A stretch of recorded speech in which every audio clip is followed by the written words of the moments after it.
This is episode 11 of the Heavy Hockey Podcast.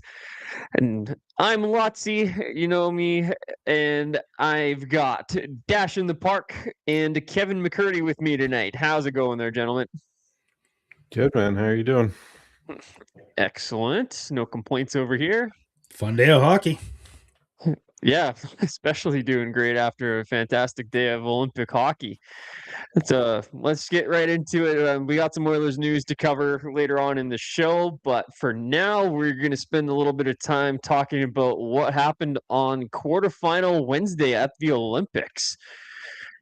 Team Canada, what a game that was. Czechia gave us a strong performance throughout most of the game and had Canada on the ropes late, but late tip by Nick Suzuki tied it up, and Mitch Marner put on a show in overtime and won the game for Canada. So let's get your preliminary thoughts on what happened during this Canada game there, Dash. It was one of those games where I never was really in doubt, but super impressed with Czech the whole way. Super smart strategy. I think they had a good game plan. Somebody on McDavid within a millisecond every time he was anywhere near the puck. That said, it created space for people around him. And man, who'd have thought Macklin Celebrini was going to come out and be the second best player in this tournament? And with all due respect to Nate, but he's clearly dealing with something. And to see Connor McDavid and Macklin Celebrini play together is something I could do till the end of time. It was fun to watch. So that third goal happened. I missed the too many men like the rest of the universe. But I didn't really feel doubt. I thought this is kind of one of those times where one of these guys need to make magic, and they put the pressure on from that point. They own the game from that point. What a tip. What a tip. I was going to miss the net by a good margin, by a Michael Hebert, 6-7 feet at least. And got that tip in. Marner, as we said, it was the hero in overtime and did it again, Mr. OT. Pretty cool game. Fun to watch. A little bit worried about the next game. I think Sid's going to be an important part of that. Whether he comes back at all will be interesting to see. So that was the gut punch for the game, if you want to go good, bad, ugly. Just a fun day of hockey. We'll get into the rest of it, but that's my overall assessment. What about yourself there, Kevin? I think the story for me out of this is just a bit of how much the Czech team frustrated Team Canada today. It was not as easy going as, Czech team is never an easy team to play against. For whatever reason, this team always gives us fits. But in this particular case, they never the Canadian team could never really seem to pull ahead in any meaningful way. And it was a dogfight right to the end. When I went up 3-2, I thought we were cooked. You did, to be honest, yeah, I thought that was going to be it. And credit to the boys for not allowing negative mindsets, because they fought back into it. And then pretty slick little maneuver there from Marner on the old OT goal. Nice to see him contribute, and some of the down lineup guys as well. I know that guys like Jarvis were taking some heat, and everybody contributed today in a way that at least makes those arguments a little bit harder. I mean, Suzuki's the perfect guy to score that tying goal, is he not? Yeah, absolutely. Yeah, the entire country. That's the Zach Hyman special goal. When you need some greasy piece of shit, you can get it done, right? That was not a greasy. It was a nice enough goal, right? So that's a goal scorer's goal. That he took a shot that was going to miss the net and he put it in. Ultimately, that changed a finger point real quick across the country, right? Suzuki went from maybe being a scapegoat or a blame person to be, hold my beer. Yeah. We have to worry about Crosby a little bit. I think that's an MCL, and I think there's a really good chance he's probably done. But well, I guess we'll find out. Hopefully not. I say very, very, very good chance we see Sid again, and that's for one reason only. That isn't going to be the way Sid leaves the Olympics.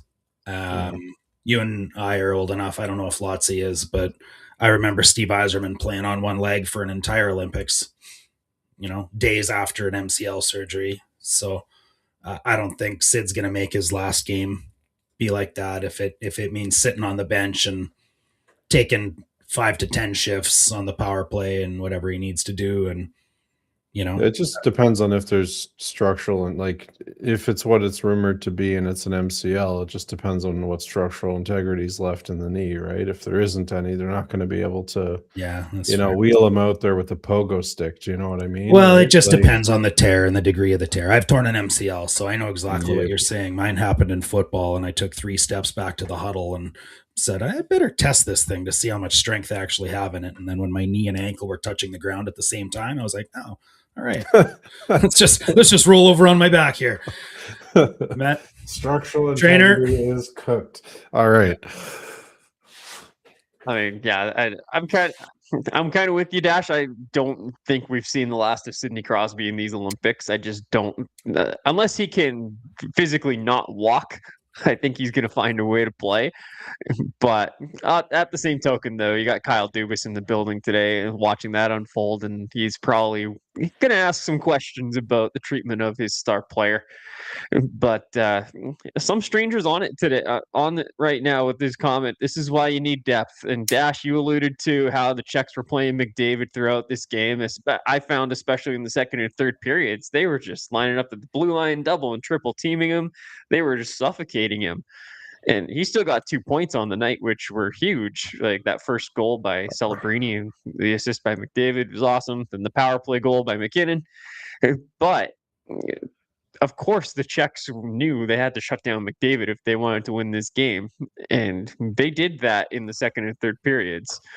And that's where Canada's depth shone through. You need a guy like a Nick Suzuki to step up, right? And he did that. Every single guy on this team is capable of stepping up. Like that. That's just how deep these teams are. Not just Canada, but all the teams with all the deep NHLers. Every team left except maybe Slovakia, which we'll get to in a minute. But every one of those guys has the ability to step up at the right time, and Suzuki did so today. And yeah, Kevin, what a goal by Marner! That was just an unbelievable individual effort. The kind of goal that everybody dreams of scoring at that level at that time. Just unbelievable to watch. I kind of had the feeling we were a little cooked as well, but I changed the jersey up. I got the rally cap going and just believed, because I know this team is too good to just fold like that. Like it would have been so crazy to see a quarterfinal upset with this Canadian team. So they're happy they pulled it out. Incredible game. And we're on to the Finns. Speaking of depth, can we talk about the defense for a little bit here? Sure. Yeah, absolutely. We can. I got the box score in front of me, and if you want to look at time on ice, if we're going to talk about depth, Shea Theodore played 12 minutes, Colton Parayko played 10, and Travis Sanheim played just under 9 minutes. Makar picks up 26. Harley plays over 20. Drew Doughty, 14. And where's Taves? Why can't I see Taves? 22 and a half. So that's 3 defensemen basically playing 60 to 70% of that game. And I really notice when Parayko's on the ice, and I really notice when Sanheim's on the ice. Kevin had some colorful things to say about Parayko before we started the show, and I thought Sanheim was the guy that really rubbed me the wrong way. I know there was a couple of plays where I don't know if Connor was beaver tailing his stick, like give it to me, but I think it was alluded to after the game by maybe Bieksa, and then MJ said it on commentary, like Connor wants it. And Sanheim goes cross ice and makes the safe pass, and there's a turnover in the neutral zone, goes back into our end. And I'm not saying Bouchard, but like Bouchard. I'm not even a huge Bouchard guy. Like, you guys have ever heard me being No, Bouch's God I'm a on here? Like, I straight up remember being Bouchard. bashed for that selection. he's chaotic, and you know, like Suzuki played. My brother-in-law said this well to me today in a chat. Like, Suzuki played the role of Bouchard today. Let's make a couple of jackass defensive plays that puts the team in absolute jeopardy, and then say, "Here, hold my beer." You know, and that you know, it's Suzuki's a center. I get it, but I'm worried because that American team has a damn good defense, and they play defense. Bieksa said it too. They play the best defensive structure in this tournament. So if the Czechs are going to give us fits, I mean, I'm not looking past the Finns, but I am worried about our depth. I am. Kev? Yeah, no, there's two issues. One is they got one guy on that team. Like, it's like this just foreign concept that they should take more than one defenseman that can make a pass out of their own zone. Like, that's crazy to me. Doughty shouldn't look like the third best defenseman or fourth of. No, Doughty looks like positively composed compared to what Yeah. I've seen. Like a couple of the goals against have been as a direct result of just lousy playmaking out of the zone, and including one today. So, like, that's a big deal, and being able to get out of the zone is almost more important than being able to play actual shutdown defense. You keep the puck on the other end of the ice, it doesn't matter how good your defense is. Like, and you know, you get somebody like Bouchard, and you know, I'm a positively a Bouchard glazer by comparison to some people, but the way he can keep at the opposing zone blue line and the way he can defend entries on his own zone blue line, like, those are skills that this team kind of needed. And I'm disappointed that he's not here. And I know we're kind of beating a dead horse on it a little bit, but just watching this team struggle to break out after we predicted that they would have struggles breaking out it's not really the kind of validation that I want, right? Well, 100%. Questionable goaltending up until the last, you know, period. I hate short-sided goals. I know it was Pasternak. I get it, but I hate short-sided goals, like, unbelievably.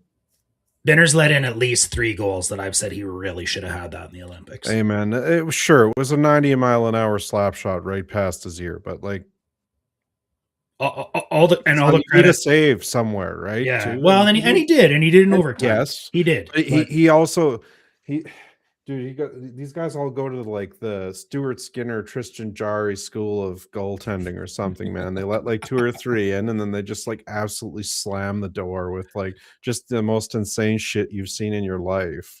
And why didn't you just say all-time Oilers goaltending? Why that's great. You just why do you got to pick on Skinner and Jarry here?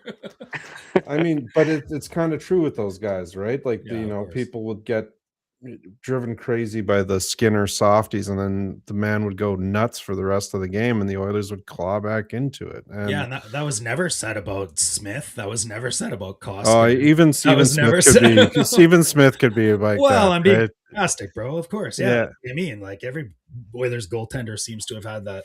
Maybe it has something to do with the way the Oilers play hockey. You know, yeah.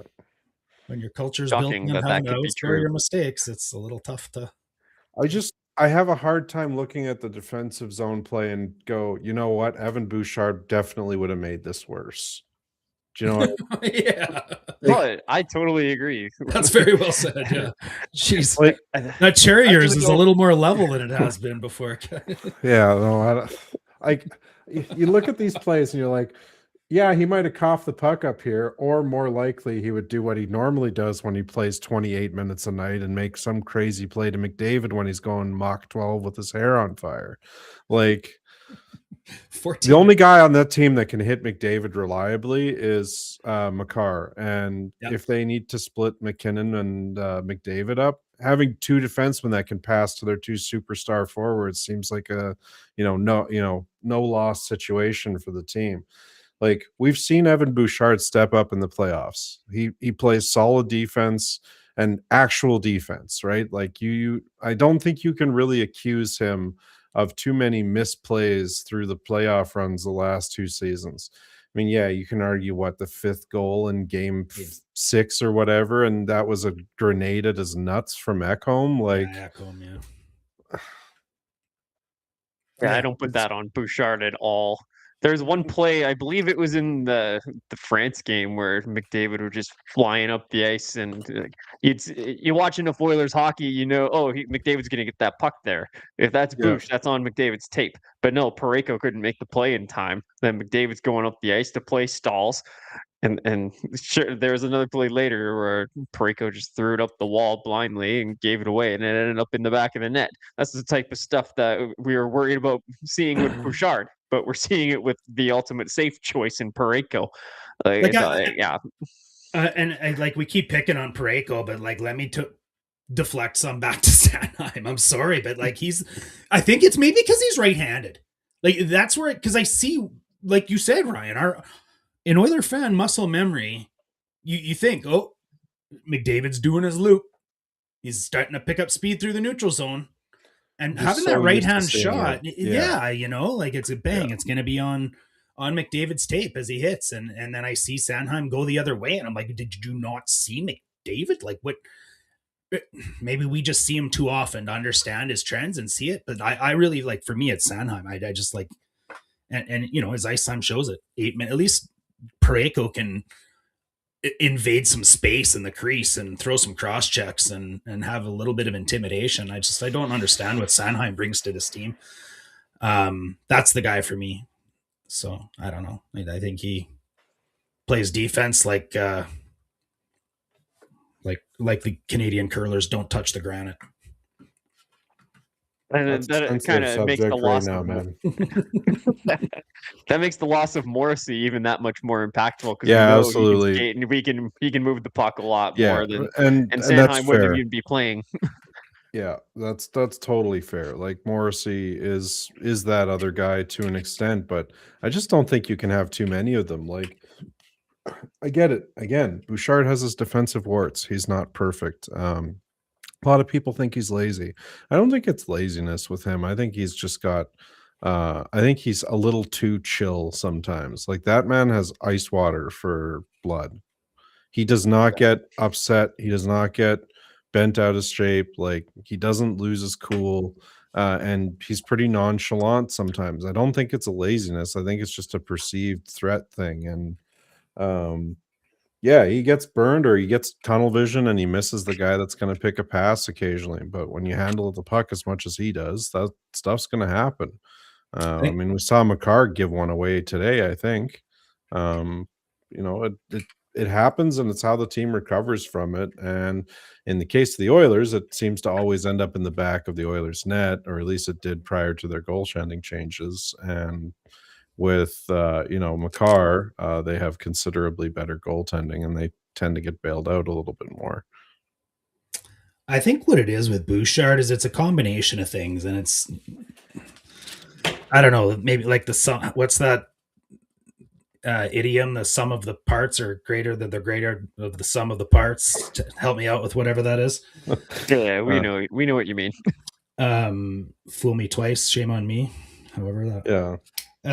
So I'd say it's a combination of three things, and when those three things all come together, man, it's just it's a shit bomb, and he has no radar for danger. So there's a bit of that. Broberg was like that for me as well. Like I think Broberg just would get absolutely creamed behind the net sometimes. And it's like, buddy, look over your shoulder. Combined with too much confidence, to Kevin's point. I don't think that guy thinks I'm not going to make this play. I don't have a chance to make this play. I just think he... And more often than not, he's right. Right. You could be right 80% of the time, and you're one of the best puck-moving defensemen in the NHL. But that 20% of the time you're wrong, it looks like dog shit. And the third part of it for me is everybody on this team load manages, self-load manage. And if you're going to self-load manage...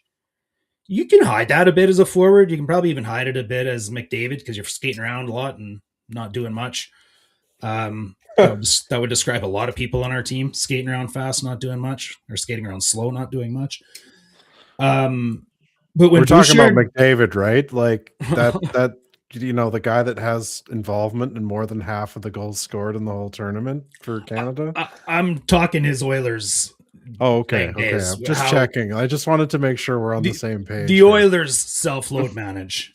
What Dry does it, Connor does it. And what I'm trying to say is that it's much easier to hide it when you're a forward versus a defenseman. And I think when Bouchard fails in those moments, like they're just epic because he's the last guy back when it happens, or he's just finds himself in these precarious positions where if he happens to be the guy to cough up the puck, you know it's going in the net the other way. So I think when you combine those three things, like that lack of radar, the overconfidence, and those moments where he's, just doesn't have enough F's to give because it's time to, play half against the San Jose Sharks.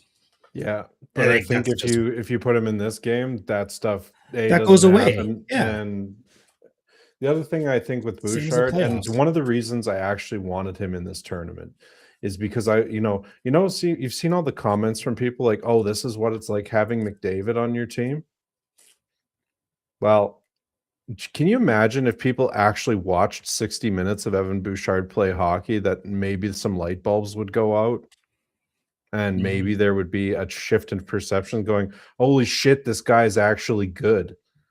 Because people are actually forced to watch a full hockey game or several full hockey games. And you know what? There's every opportunity for that to go bad, for him to make some crazy shitty play and, end up being the laughing stock of the tournament. That's entirely an outcome.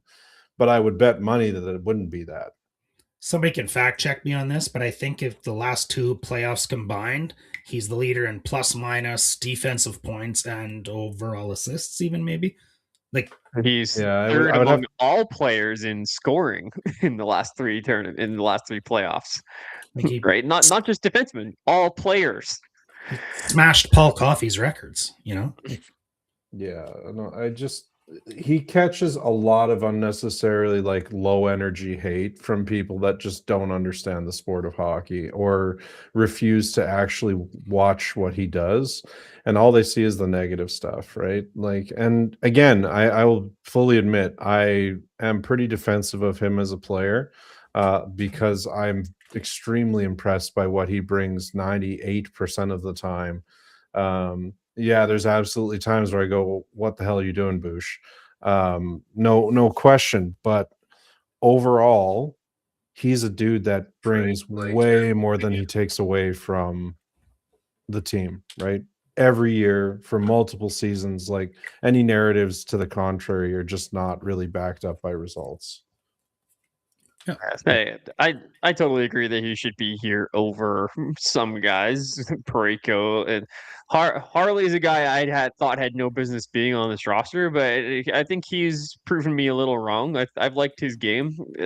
Brett Dash, said he got 20 minutes tonight or this morning. Just under, something like that. I'll go back and look. Approximately. So anyway, regardless, the ice time distribution shows you just how top heavy this is, and that shouldn't be the case on a Team Canada when we have as many superstars as we do. And you have the second highest scoring defenseman in the NHL sitting at home. It just shouldn't be that way. But let's shift gears a little bit. Let's talk about some injuries because we got some people in the chat bringing up both Crosby and McKinnon's injuries. But let's talk about McKinnon for a minute here. So he got a little tied up with one of the French players at the end of the game on Sunday, and he didn't practice leading up to this game. Noticeably a bit slower in this game. Had him over on the wing with McDavid and Celebrini for a lot of the later portion of this game. What do you guys think about how this injury is impacting McKinnon's play? Go ahead, Kev. I thought Nate was pretty quiet today, to be honest with you, and I think he did well to contribute where he could.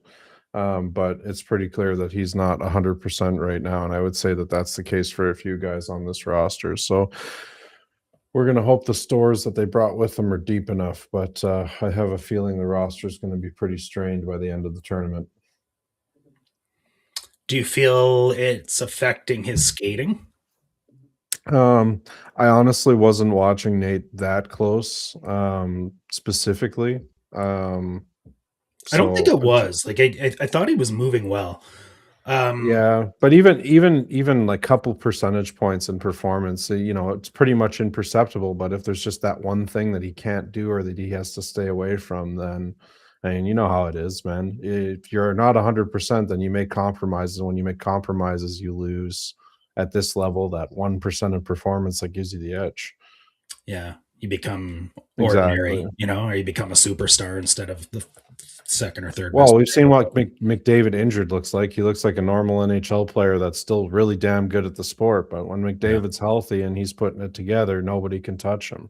Well, look at him at Four Nations, right? Versus what Yeah, he's doing at the Olympics. Which is, exactly. Yeah, he struggled in Four Nations, and I'm certain there was something going on with him there through had that to have period. been. And this is our proof. We're living through our proof that there was something wrong. Because he shouldn't dominate the Olympics like this. And he is. Like, he's far and away the best player. Far and away the best player. I think he's pushing the river 3 times that of anybody else almost. Just creating scoring chances and like you wouldn't believe. Nate's I'd say either a core injury or like ribs or else shoulder or something, because like I feel like he skates well in places. I didn't think it affected his mobility too much, but like you said, Kevin, even if it's 2%, it still looks a little different. The key thing that kept kind of tweaking me is that Connor's taking the draws.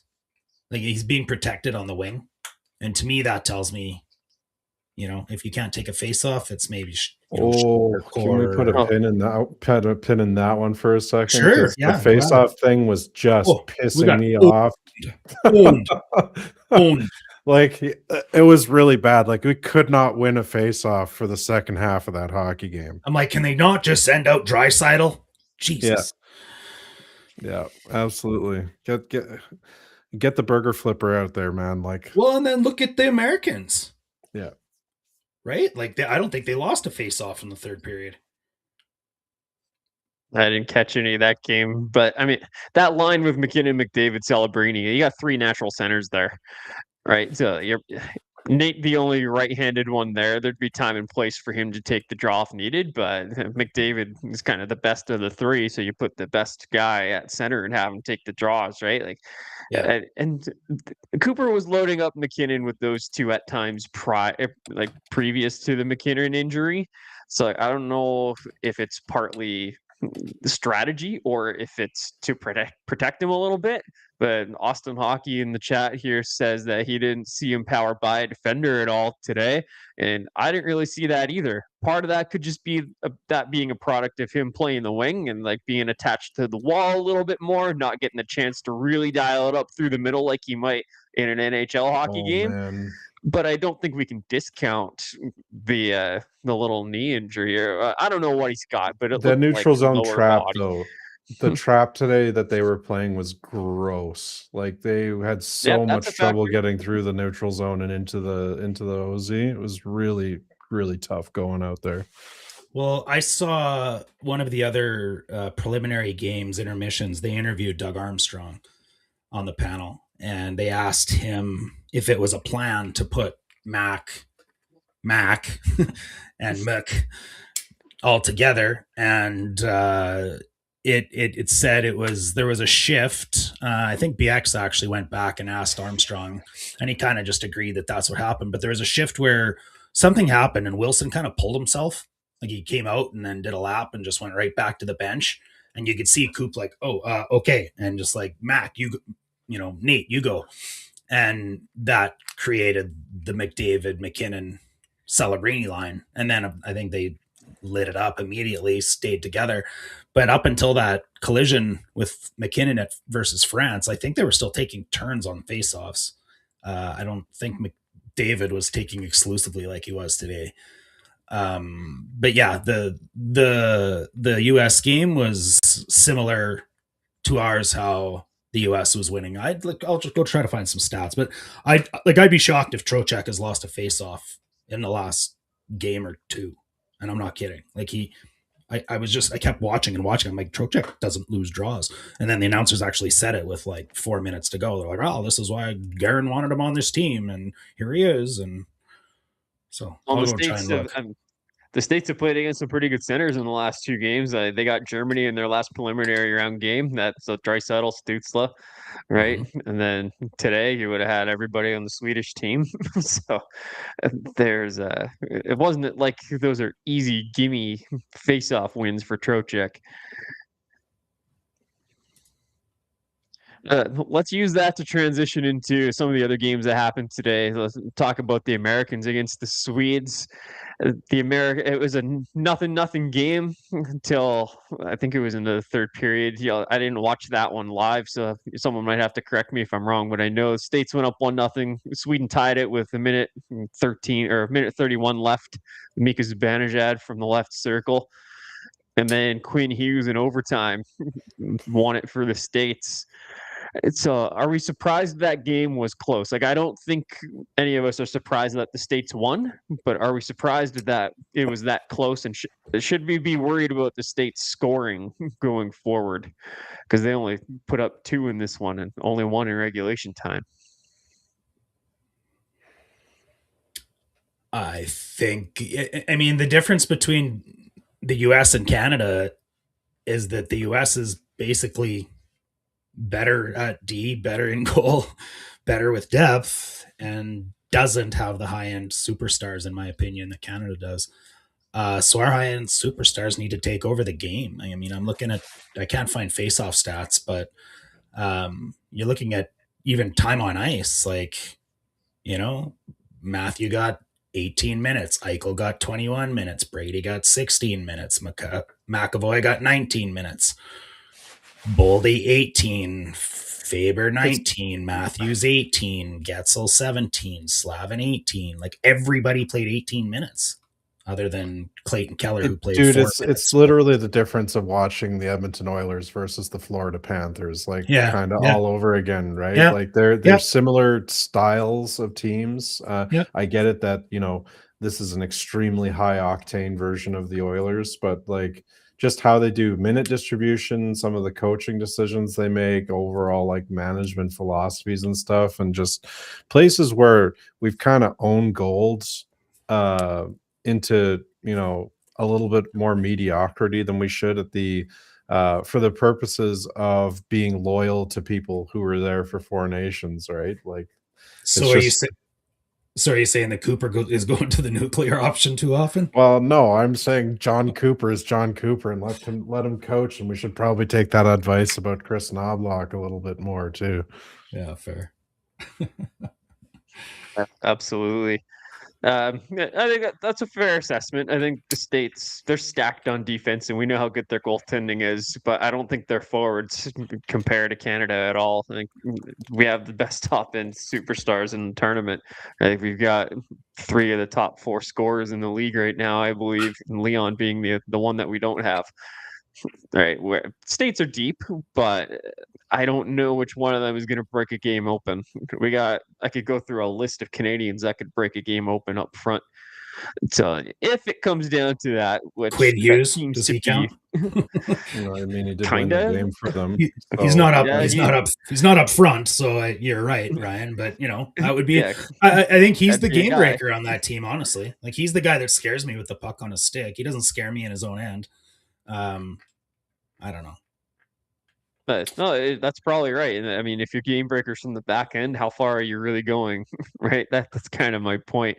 They're going to have to lock it down and capitalize on a Canadian error and see what happens. I'd still favor Canada in the game against the States, but we still got 2 semifinal games to get through.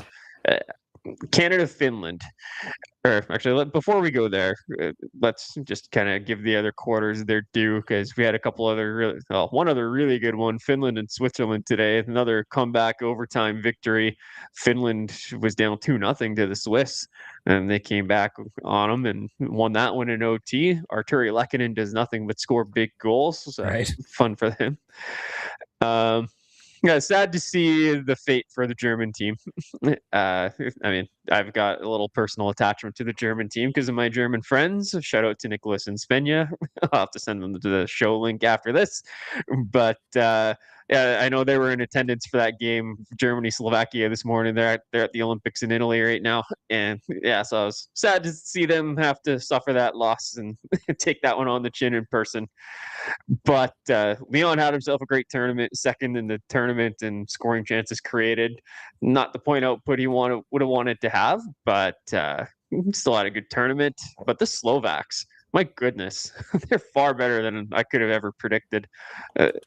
They're such a young team, but Craig Ramsey has them playing super aggressive, and Juraj Slavkovsky is a whole different person in the Olympics. Yeah, he is coming into his own in the NHL too, but not like this. Or maybe this is his coming out party, to be honest. Yeah, I think this is his coming out party for sure. Fun player to watch, honestly. He's a good tank out there.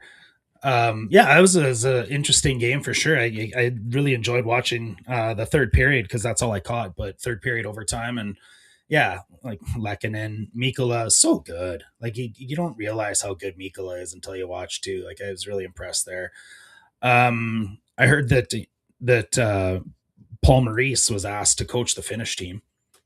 So that would have been interesting with, McDavid versus Maurice in the semifinals, but that would have been interesting. Yeah, I mean, yeah, Florida's got enough Finnish players on there. I know they got Lundell and Lutsarinen playing on a line together in Finland right now, so wouldn't have been too much of a stretch. Yep. But I think Kevin and I both kind of agree on Finland being more of a mid team. Like I didn't expect Finland to get this far. I kind of thought they'd fall in the quarters and be that upset we were talking about. It turns out there wasn't really a huge upset. I don't know that Slovakia over Germany is a huge upset. I would have picked Germany, but that's a 50-50 game. Sweden let Finland have it more than Finland took it. Yeah, 100%. The Sweden team has some serious issues that they, as an organization, need to, and as a country, need to solve. So unlike them. Yeah, it's very, that's been very underwhelming results now for two major competitions for them, and I don't suspect that will happen again. It's pretty clear, like when you start alienating guys like Matthias Ekholm, like he's widely regarded to be one of the more liked dudes in the league. And it takes a special kind of ignorance, I think, to get under his skin in the way it did with Matthias. And it's really too bad that he couldn't be there offering his defensive genius and his wisdom as well to that team. But the coach and him clearly don't see eye to eye in a big way, and they elected to leave him home and still have middling results. They need to bring in Nick Lidstrom to take over that program. No, they need to do something because that's not working.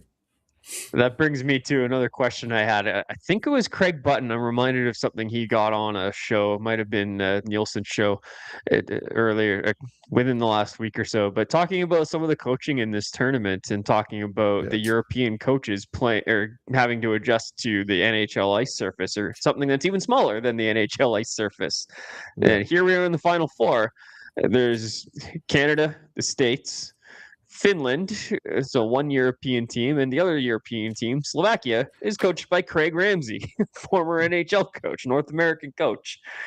So, do we think there's any merit to that? Do the Europeans just not understand how to perform on North American ice? Well, that's you saying that is what made me think of the Paul Maurice thing. Yeah. I think it's more has to do with the fact that the NHL is just that cutting edge organization, right? Like it doesn't matter if you're anywhere in the NHL, and people don't give this nearly. If you are an NHLer, if you've played one game in the NHL or you've coached one game in the NHL, you have made it farther than 99.999% of players to ever play the sport. It is, and that's no slight against the European leagues, right? Like that is extremely good hockey.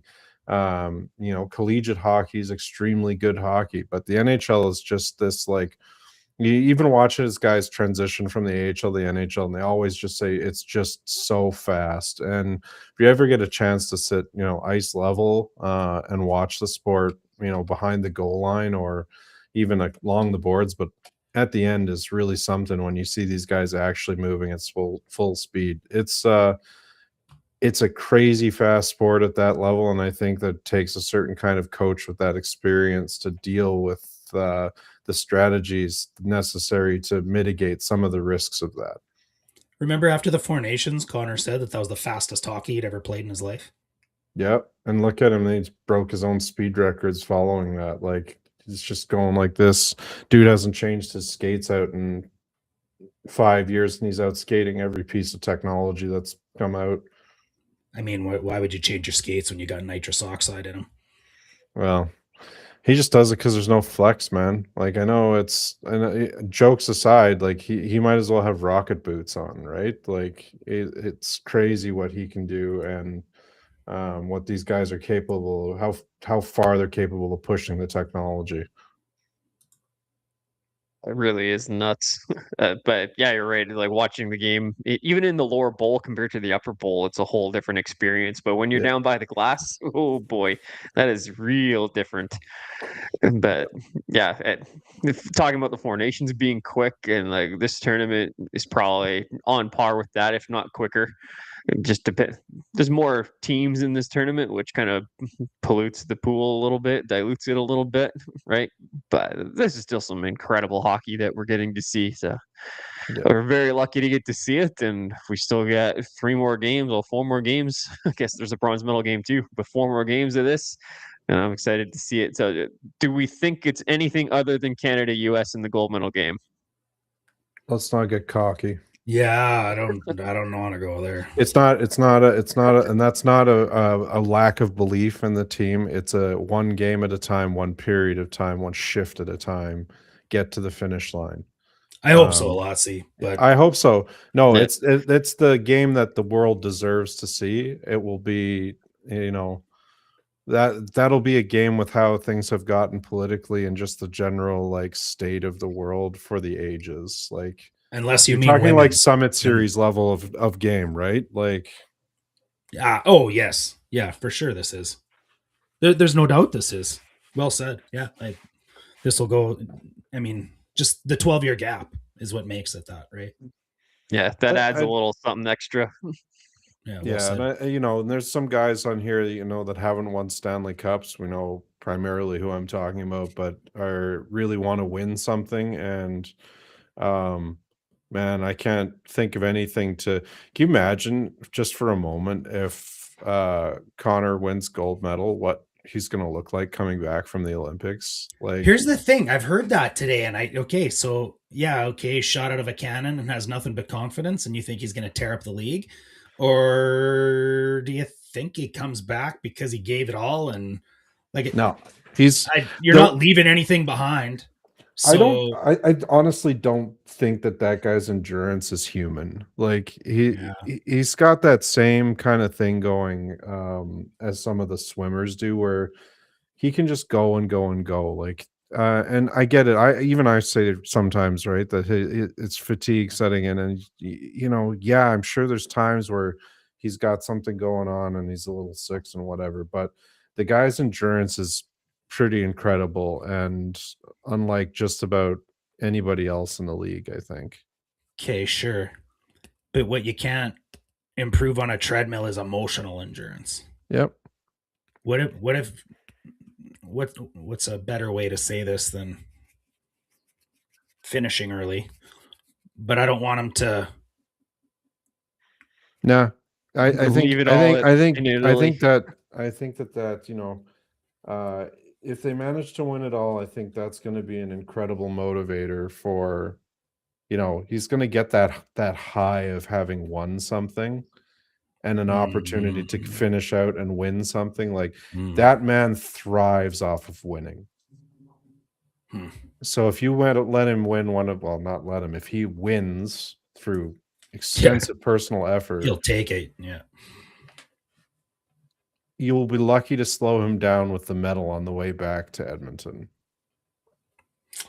Yeah, I don't know if you're wrong.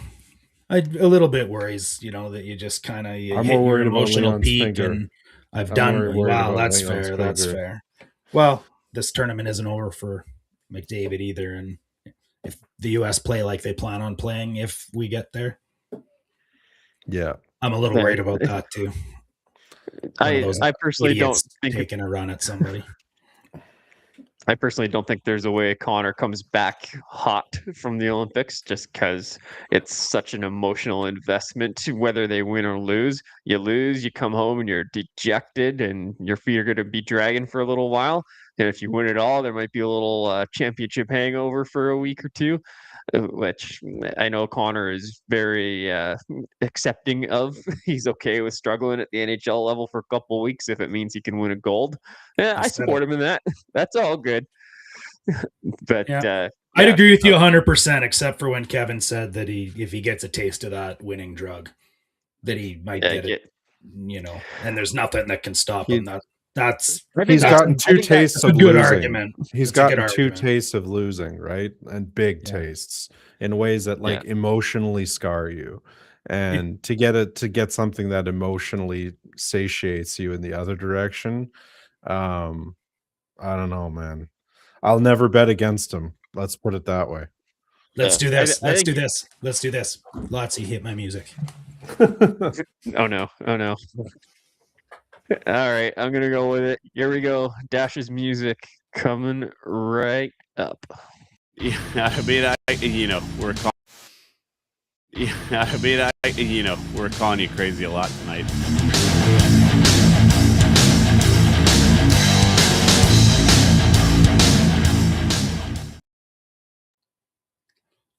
Don't go anywhere, Ace. That was not the end of the show. That is the start of everybody's favorite segment in all of Edmonton. Which is, well, you know what my favorite segment is when Kevin McCurdy's on Low Tide on 1440. Great job today, buddy. Okay. Call me crazy. You two right now, and all you heavies in the chat. But when Connor McDavid comes back after the Olympic break, he will slump. Ryan, call me crazy. All right, you had to make one I can't even call you crazy on. Like, what's this? Mm-hmm. What's this all about? Mm-hmm. No, I just said I think he will slump, and I was gonna say that I think Kevin's also right, but I think that his approach will kick in starting in April, come playoff time. I think if he wins, he's gonna have a taste of that. It's like the shark tasting blood, and he's gonna be out for everything in June or in the springtime. But I do think that there's a little bit of a McDavid slump coming after the Olympic break here. Kevin's got him addicted to the drug of winning. You've got him drinking up blood like a shark. I kind of like these analogies, fellas. Kevin, call me crazy, but I think Connor McDavid slumps when he gets back from the Olympics. I don't think you'll leave anything on the table. I don't think so. You don't think unless they get skunked, then I think that might be pretty hard to swallow. But I think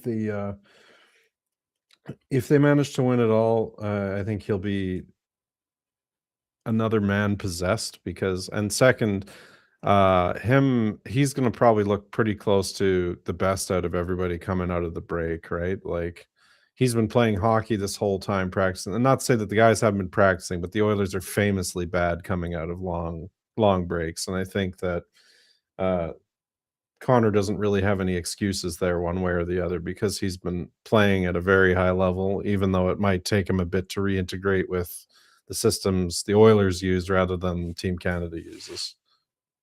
And we'll touch on the new systems that are coming up for the Oilers on the other side of our middle segment here. But before we switch to that, I do want to hit on the women's game for just a minute here. Gold medal game, Canada, USA, the predicted final, the one that we all expect. But we know that the U.S. beat the Canadian women 5-0 in the preliminary round, and they had their way with them in the rivalry series leading up to the Olympics.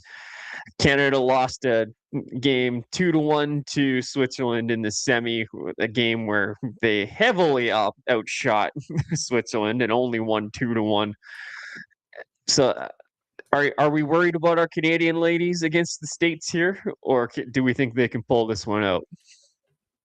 They just have to play better than they did in the first iteration of that game, because they got spanked really hard, and Yeah, they there's two outcomes. They either have a total war and the, best team wins, or one team really stinks it up. And I don't think that's likely. I think it'll be a better game than the last one was. But they It did better receive some doses of reality in that game. Yeah, that's probably just the slap in the face they needed. I don't think they're going to get embarrassed twice in the same Olympics. Yeah, I got faith in them for sure. I do. Anytime Don't ever who's count in the out the game. Canadian hockey teams. Like it's Yeah. bad time. It's like counting the Oilers out. Don't ever count out poo. Yeah, having MPP back in the lineup is going to be huge for Canada. But I'm worried, guys. I'm worried. I'll be cheering for him with all my heart, but I'm You worried. should be worried, but they can pull it off.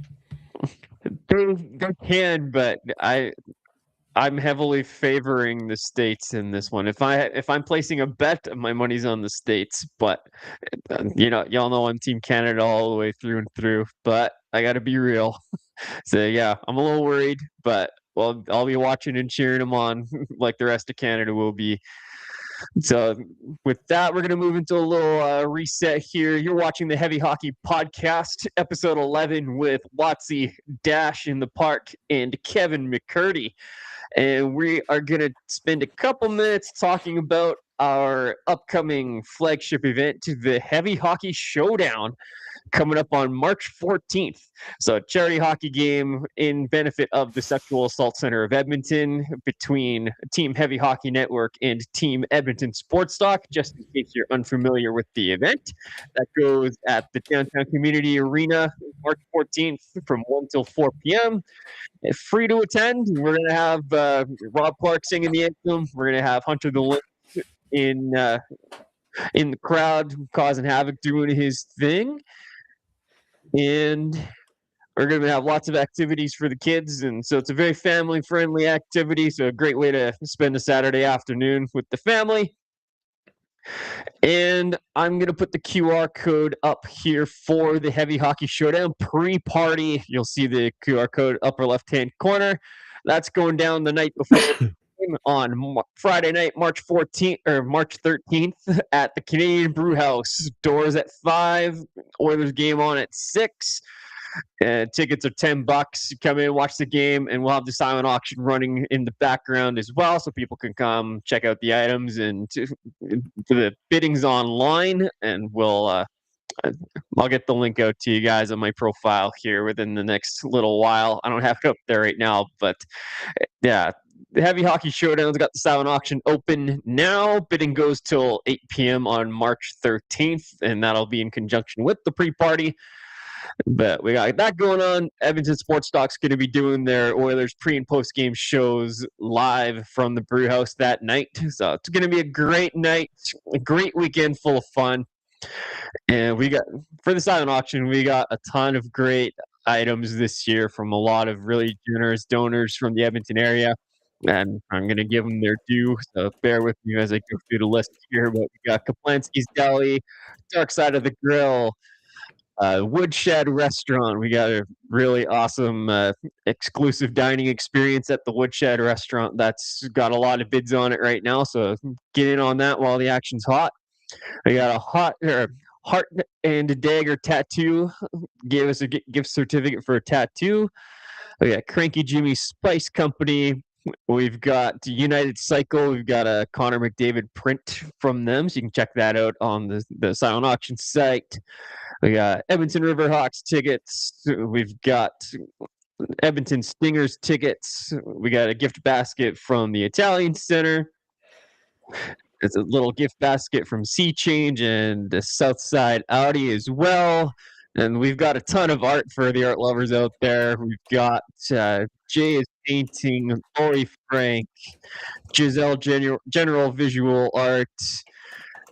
Wendy Lamb has given us some prints of her doodles that are super popular. Memory Roth. So lots of incredible art on the website as well. We got the Lingnan Restaurant, another awesome dining experience. We got I got to get the name of this right for the Nielsen family here. I want to say Silverberry Acres is what it is. That they've supplied us some soaps and beauty products. So we'll be excited to have those as part of the silent auction. The Derek Golf Club's giving us some merch.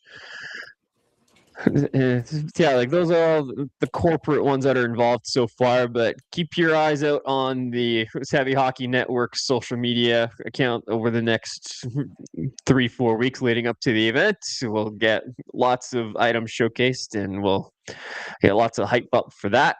And so, yeah, it's going to be an incredible weekend, and it's all going to SACE, which is an incredible cause. Giving services to victims of sexual violence that need it, like free counseling and assistance with police and court services.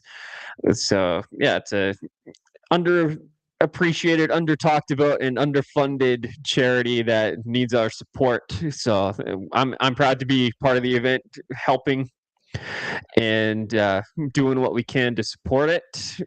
And I hope you guys will be willing to support us in this venture as well. So, Kevin, I know you're going to be playing in the game this year.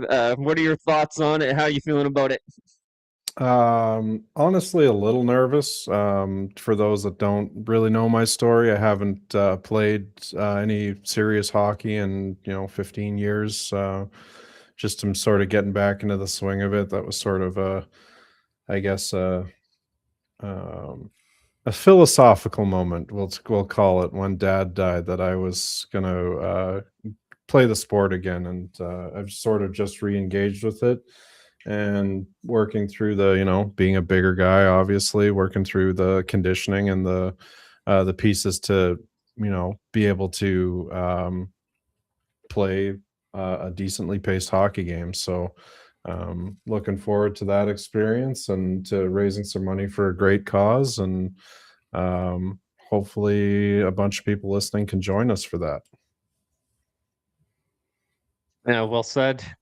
Yep. Yeah, and yeah, looking forward to having you be a part of it and seeing how it goes for you out in the ice. And Dash, I know you're a big part of the event as well. What are your thoughts? Don't bid on the Stingers tickets if you go to the silent auction. You just leave those alone. Okay. Yeah. Rigged. Yeah. Rigged. Absolutely. For those tickets, absolutely. Yeah, it's always fun. It's super fun. There's never been anybody that's gone there and said they had a bad time. I don't know what else I can say other than that, quite literally. So yeah, shout out to our sponsors again, and everybody Ryan mentioned for the silent auction, but also some of the sponsors that helped us take care of the ice and the jerseys, and and Jake Bradley Photography, who's coming out and volunteering his time again. Just really, really special event that's fun to be a part of. Having Kevin there this year will be all the more better. And whether I'm yelling from the bench or playing, I don't know. We'll see. No, you're coming off of IR. You're gonna get your shit together. I get a UBI I've got to take care of here. But we'll get there. We'll get there. And thank you for reminding me to take care of our sponsors.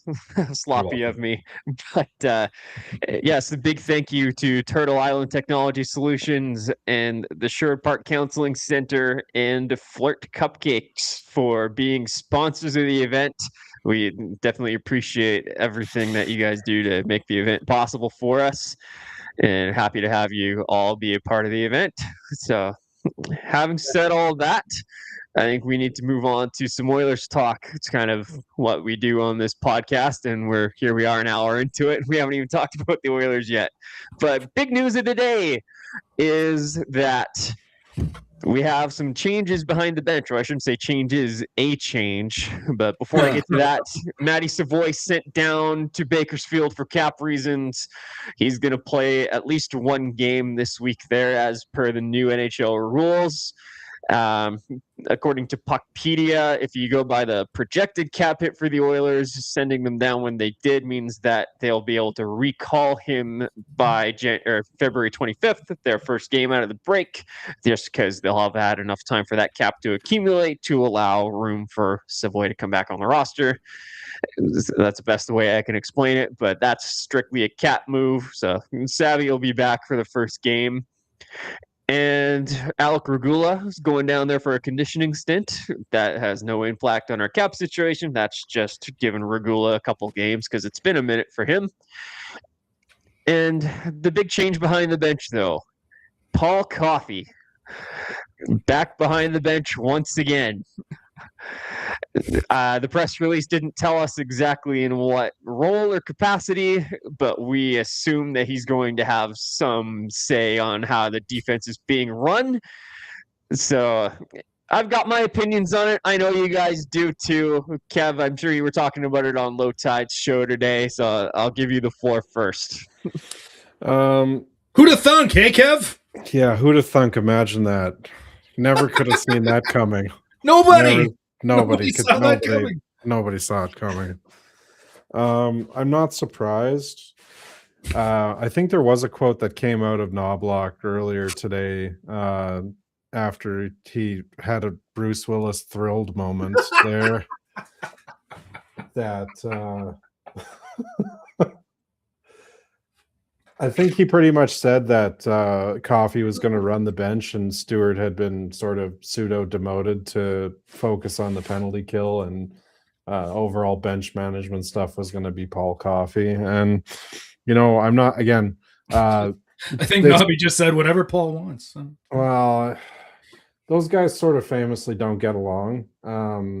But in a little way, and I think I said this on Low Tide show earlier, that's not a bad thing. I know that you largely want your management group seeing things on the same page, but you know, there's a famous quote from another coach out there, like I basically want the opinions that I don't want you to give me, right? Like it's a situation where he has three coaches that are pretty like-minded, and I think in terms of both their philosophy and how they their approach, and sometimes a little bit of wailing and teeth gnashing and not caring about hurt feelings is probably going to be a little bit more what this team needs. And there's going to be other times that the smooth sailing, you know, easygoing way is what the team needs. So having a mix of philosophies and somebody that's not afraid to, you know, shake it up is not a bad thing. There is some valid criticism of Coffey, especially from the playoffs, in terms of how he managed lines and just, you know, general refusal to review tape and analytics. And, you know, that's reasonable, but I'm not at all surprised to see the team at a very high management level intervene in this situation to see if they can inject something different than what they've been doing up until now. I had to make notes. Okay. Go ahead, Dash. The accountability is good. Kev, I'll agree with you there. I think if he's going to come in and be that voice of reason, sure. I don't know if it's going to be a voice of reason. It's just that's what I'm saying, brother. And it's a voice, right? Yeah. You said something that's famously out there that he, you know, let me just preface this. I know Kevin would be fine with me putting words in his mouth here, but we're not in the dressing room. We're not, we're not in the videotape room. We're not in the team meetings, but there's enough words out there. Is that the way to put circumstantial evidence? Is that what you're looking for? Thank you. That Coffey would not watch video, and he didn't care to. And his very common answer was, I don't need to because I know what it takes to win. You know, Kevin Lowe famously said he knows what it takes to win, and, you know, knows a thing or two about winning Stanley Cups, and you know, words take you so far. And ultimately, this is Coffey's third trip to the bench without another ring. Great accountability, fine. He's a shit disturber. Like, what's his role going to be? And maybe that's good. Maybe that's good. But what's his role? I don't know. Is he a spy? Is he a What are, defensive coach? Is he going to run the PK? Is he going to run the bench? Is he going to what do you think the Bouchard? odds are? What do you think the odds are that Paul Coffey, if this thing goes south, if Paul Coffey comes out the end of this, the head coach of the Edmonton Oilers? If this thing goes south, he should be the fall guy, man. Like, how many times are you Yeah. going to bring him in and say, "Oh, I'm going to fix things," and Well, all you do is to be stir it fair, I mean, he revived guys like Vinny Desharnais, and you know, he turned something from nothing Mhm. in multiple players. You know, and Brett by all- Kulak was playing the best hockey of his career under Mhm. Coffey's tutelage. Even Nurse was slightly less of a disaster, although that is, you want to talk about root causes of where the Oilers are at as an organization. I think that contract has more to do with it than any other single factor. he also had Broberg going. You know, Yep. you want to keep pumping those tires. I'll give you that. This ain't the same D, bro. Like, honestly, you know, like if he can fix Nurse, great. Keep Bouchard going in the right direction, great. Eki, sure. Like he's gonna have to perform a miracle for that bottom three. I don't Ultimately, think so. I really don't, actually. I think that Stastny is a player that needs sure. Yeah. just needs a little bit of encouragement. I think Emberson's a player. I think actually Emberson grew quite a bit as an NHL player under Coffey's tutelage. That being said, Coffey is not perfect, and it's pretty obvious that there was a very high level decision involved here, and that Oh, one could argue came from the ownership level, right? Like it's yeah, that at least that as a person that has watched this team for a good length of time, that's the interpretation one could come to looking at the situation. When the going gets tough, insert Paul Coffey. And sure, is it a spy thing? You know what? Honestly, who cares? This is a change that they wanted to make. It sounds like it's ruffled some feathers in places, although there's some conflicting reports on how valid that quote is. I don't know what it means in the long run, but in the short term, they are letting the bull in the china shop go. And I'm not necessarily sure that that's a bad outcome for where this team is at this season. I got to keep making And notes. that's you're getting to some comments or some thoughts that I had as well there, Kevin. And I'm gonna put the QR code Come up back to the me. I Heavy made Hockey notes. editorials. Okay, Did you get your I'll give you the crayons out, tip after Dash? this. It's purple. It's purple. Oh, I thought it was crayon. It's purple. It's a purple Sharpie, and I made purple Sharpie notes. All right. Hurry up, Come back Ryan. to the purple side. All right, I hope you got more room on your notepad there. Well, I got to It- peel off another sticky pad. Then here, hang on. Yeah, there you go. Let's go. But up in the upper left-hand corner, I got the QR code for some Heavy Hockey editorials, the most recent of which came from yours truly this evening. It's called Coffee to the Rescue Again. And it's kind of alluding to what Kevin was talking about. When the bat signal goes out, Batman comes to the rescue. Well, today the bat signal came out again, and once again, Paul Coffey has come to the rescue for the Oilers. There's a very noticeable pattern that's emerged in the Connor McDavid era of the Oilers running to Paul Coffey whenever there's trouble. So first came in 2018 when he was hired as a skills coach, January 2018. What was going on with the organization then? Well, they were in a little bit of a tough skid. I want to say 1-3-6 or something like that. Let me rephrase that for you. Cates didn't trust McClelland. Yeah, that's exactly what happened within the calendar year, right? Coffey comes on as a skill coach. It's the first season after their second round playoff berth. They end the decade of darkness, and we're right back into misery again. So they end up missing the playoffs next season. Early in the next season, McClellan gets fired. Mid-season, Chiarelli gets fired, and Coffey's still around. So Coffey comes in when there's turmoil, and then there's organizational change within the calendar year. Let's fast forward to 2022. Now, we don't have an exact date for when Paul Coffey was brought in to be the special advisor to the owner, but all the evidence points to it being either late 2021 or early 2022, in the middle of that 2-11-2 stretch that got Dave Tippett fired in February of 2022. So, trouble at the old mill. Paul Coffey to the rescue. And then 23-24 happens. They come off a Western Conference Finals berth in 2022. 2023, they lose in the second round to Vegas. They take a step back. The first 13 games of the season, they go 9-3-1. Coach gets fired, but this time Coffey gets pushed even closer to the team. Onto the bench he goes as the assistant coach to replace Dave Manson running the defense. And they go to 2 Stanley Cup Finals in a row. And all seems well until this season. Coffey leaves the bench. Glenn Gulutzan goes to Dallas to be head coach there. And Knoblauch is entrusted with hiring his own staff, which is all great.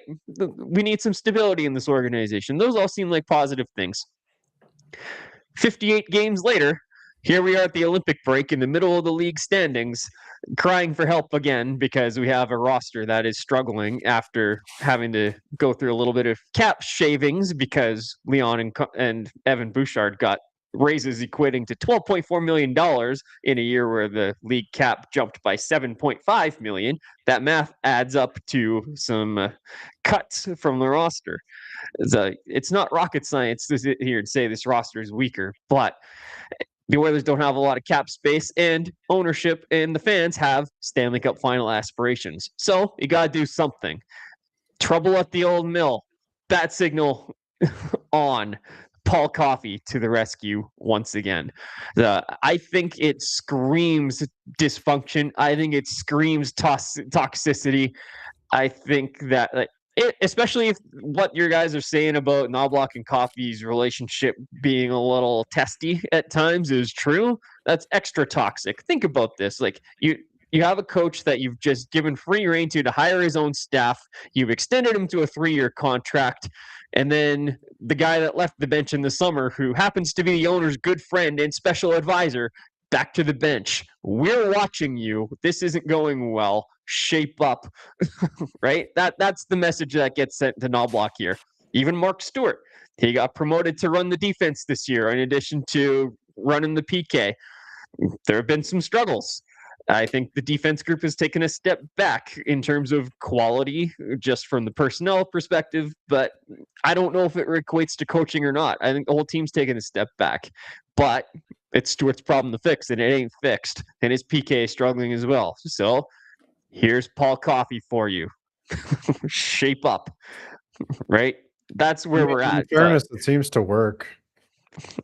That's the kind of the downside of this argument, right? What? Like you can see, Does it? Well, we don't have a Stanley Cup to show for it. I know they don't, but the Oilers had pretty much the best defensive output that they've had in years under Paul Coffey. Had the best roster too. Lotzie, bingo. Lotzie, how many times has Paul Coffey been inserted? By my count, 3 now, I believe. 3 or 4. This might be time number. So, yeah. Remind me how many cups we have in those years? 0. So how's it worked? Not well.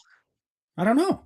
Who's available? Can I ask? And I'm going to pull the dumb goaltending argument out here, and we're going to have to let Lotzie talk soon, or let Dash talk here because his lid's going to blow off in a second. I don't have any more ink left in this thing. Yeah, I know, but like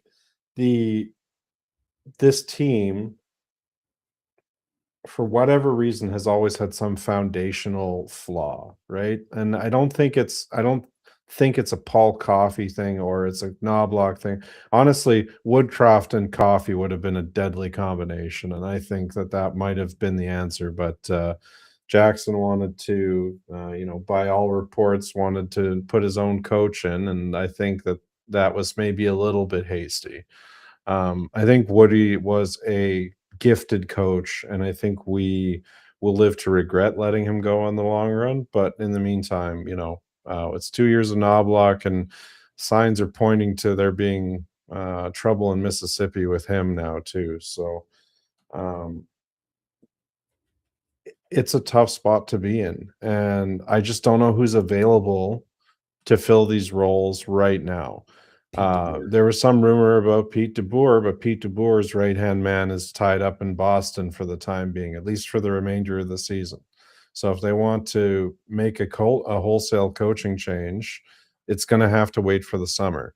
And they're deep enough now in the season that they're kind of in that terminal flight phase of things where they, aside from the trade deadline, they're really not going to get to make too many more major transactions with the cap space and the possibilities that they have. So they kind of just have to ride it out. I don't know where to start. If Pete DeBoer was going to come, yeah, his right-hand man is not in Boston. His right-hand man is about to have his third stint. Coffee would be his right-hand man. That's how that would work. Okay. Reeks of desperate, Ryan. I completely agree. I believe that this whole reek of desperation really reeks of dysfunction. If you want to pick another D word, from top to bench. I think it's weird that we have an owner, pardon me, that, can I use the word meddles? Can I? Can. I'm with you on that. I think he's too involved. Yeah, that presence is too much. Like, none of Is us it know though? the answer Like, for sure. But is it like if you look at other organizations, like, I don't know, Vancouver, for example, or Buffalo, like. Well, Buffalo's I'm not saying their ownership is any better. Yeah, no, I just Buffalo, that's right, exactly. Buffalo's a special case of shitty owner, real shitty owner. But like, maybe we have one too. Honestly, he's got good money. Great. Who knows what lists he might be on? Who cares? That's not the point. Look at Cates is a more active owner than most. He also has a special advisor, which not all owners have. He has a special advisor that keeps getting injected into the coaching staff, which is basically saying, go into the dressing room and tell me what's actually going on. There's an owner that, what did you call that? Circumstantial evidence? Yeah. That does not necessarily see eye to eye with the current Poho and GM. I've heard that he is not happy that neither of those guys have decided to move to Edmonton or take residency in Edmonton. Stan Bowman still lives in Chicago. I mean, to be fair, he kind of makes the hiring decisions, right? Like, he runs the hockey club in an ownership capacity. So if that was a stipulation of taking the job, you think that would have been a stipulation of offering the job. Do you know what I mean? Maybe it was a stipulation. Oh, then I don't know, but maybe. Yeah, we're getting pretty deep into the speculative weeds here. No, I'm just dysfunction, man. This reeks of dysfunction, and that's not wrong. And you've got GMs that don't get along with owners, and owners that don't get along with Pohos, and Pohos that are in place for the sake of Connor. And I made a note. I'm going to go to that one. Does this kind of not tell you? Like, look, we've all speculated that Connor is more involved than he should be. Right. I don't want to go there. My wife said something really smart today that is like, does this not tell you how uninvolved he is? Because this is shooting a not want to talk about it or not. This is shooting a shot over the bow of Bowman and Stan and Jackson, in my opinion. So yeah, I honestly think, and if you're gonna potentially risk Jackson and Knobloch, that's not a Connor McDavid decision. That is an ownership decision. All of this screams dysfunction to me. Bill Guerin had the opportunity to take the GM position. He turned it down because he thought that there was too much dysfunction. Gullickson was probably offered the head coaching position. Why would he? He's seen this pattern. He knows No, it's good. And Gullickson was huge in that dressing room. Connor and Leon loved him. And Yeah, I think that he was I a think that bigger was the part of biggest this. mistake. I think that was the biggest mistake they made, is not just bumping Absolutely. him up to have head coach. And So if you run Gulitson and Coffee, I think that you know, or some combination of those three and Woodcroft, right? Like, I don't think any of them want to work with Coffee though, Kev. no, That's the thing. Like, you're not. And Why would you want to come wasn't in and Gullickson be with the owner's snitch? I'm sorry. Like, I don't love this Coffee move at all. Like, I don't. He hasn't been successful. This is going to bring more dysfunction to the room, more dysfunction to the organization. There was a lot of circumstantial evidence out there that he pushed them too hard in practices. And it came out in interviews that a lot of the players didn't like when Paul ran practice in the playoffs. And they thought that they were tired in the finals. So how is all this going to be taken? Like, maybe it doesn't matter. Maybe there's a new coach bump. Maybe these guys play a little better. But I do not see this whatsoever as a good long-term plan. I think both I don't think this and is at all Knobloch's a days are long-term numbered. plan. I don't Well, think that. I don't. Then think what are we doing? it can't be a long-term plan, but the one thing I know is like Batman in the Night, Coffee will remain in the organization long after he leaves the bench. That's the Yeah. one thing I do know.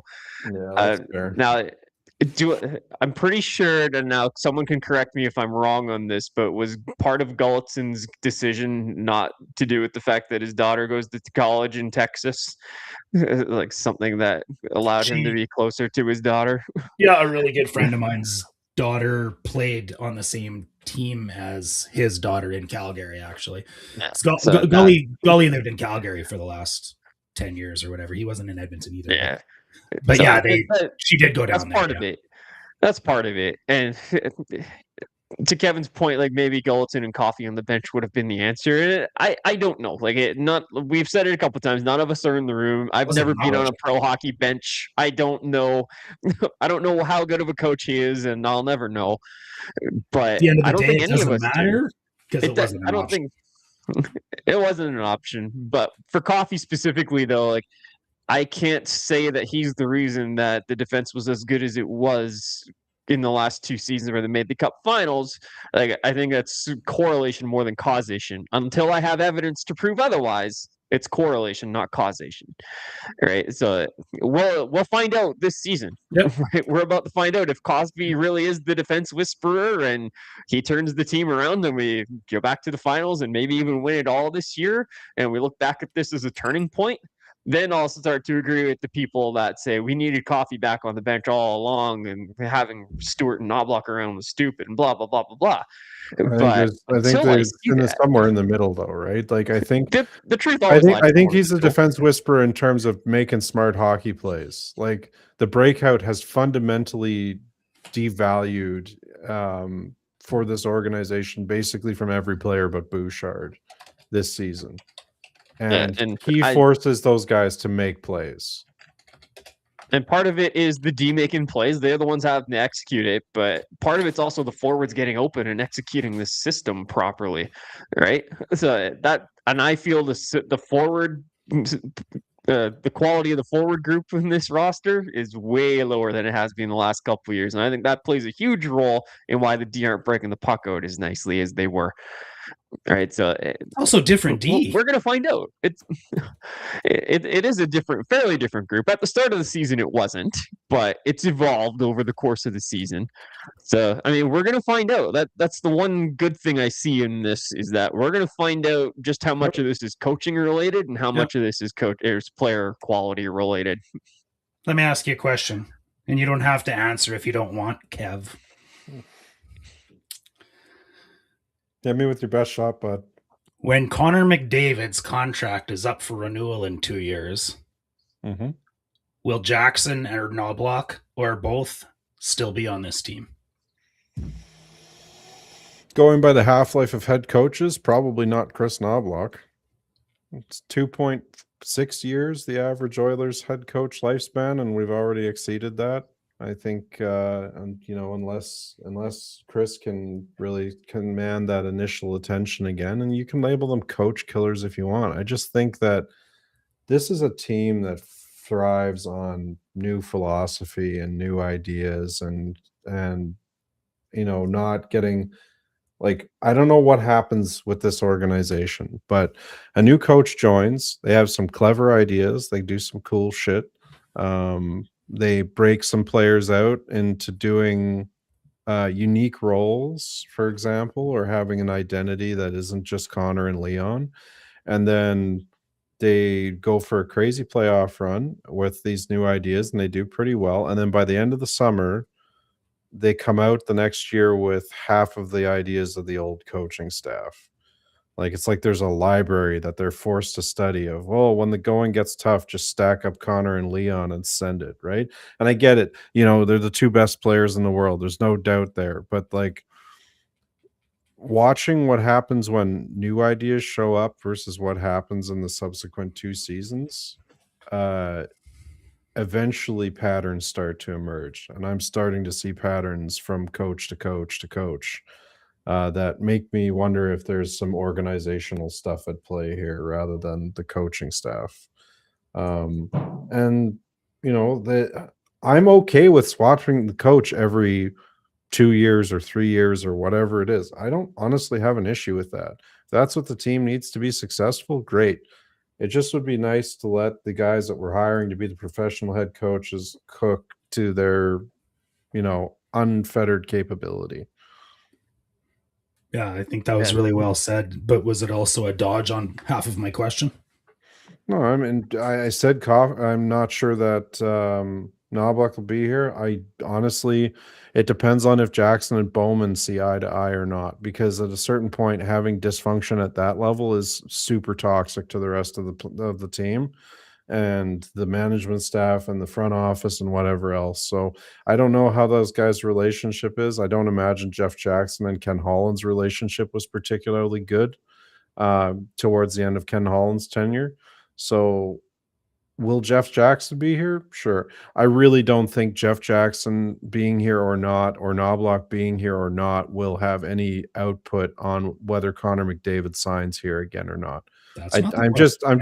I know that's not the question you asked, but I want to take that one head on just because it's kind of front and center. I don't think that the players and the people that surround McDavid are as important to McDavid as everybody makes it out to be. Aside from Leon himself and a couple of other key people, I don't think like the coaches or the staff or whatever, I think that is an artificial constraint that the team has put on itself to try and appease Connor when, from all intents and purposes, from his love letter to the Edmonton fan base and to Canada prior to the Olympics and whatnot, he wants to be here and he wants to win. And Daryl Cates should be reading that I want to win thing, and that should be the thing that is on the office wall in every room of that facility. I want to win. That's more important than anything else. And how you achieve that may be a bit ruthless in places. It involves making bold and smart decisions that we see occasionally with this organization, but not as frequently as we'd like. And then we see them hamstring themselves with dumb contract decisions that really affect their ability to be able to close the door all the way. We got the job done, put the file folder in the drawer, whatever you want it, like whatever euphemism you want to give it. They've hamstrung themselves in ways that were avoidable. And if they just maintain the philosophy of I want to win at the organizational top level and really took that philosophy, I think they would start thinking a little bit less about Connor and a little bit more of the team. And I think that would end up serving Connor just fine. Yeah. Yeah. I mean, I didn't ask the question, but you wanted to take that head on, and that's fine. I think it'd be pretty fun to play with Macklin Celebrini in San Jose too. You also said something I'd like to add to in the fact that, it depends how Bowman and Jackson get along. I also honestly kind of think that depends on how Jackson and Cates get along too. I I'm not saying he would, but From a straight hockey level, though, how those two interact is way more important than how Sure. Jack is like. That's like a peripheral level relationship. Kate's to Yeah. Jackson to the team to an extent. Here's why I say it though, and you're not wrong, except that I think Jackson hired Bowman so he can fire Bowman. Whereas if we're talking about Jackson not wanting to be there, it's happened for two reasons. He feels slighted because the owner keeps sticking somebody in the dressing room, or he gets fired.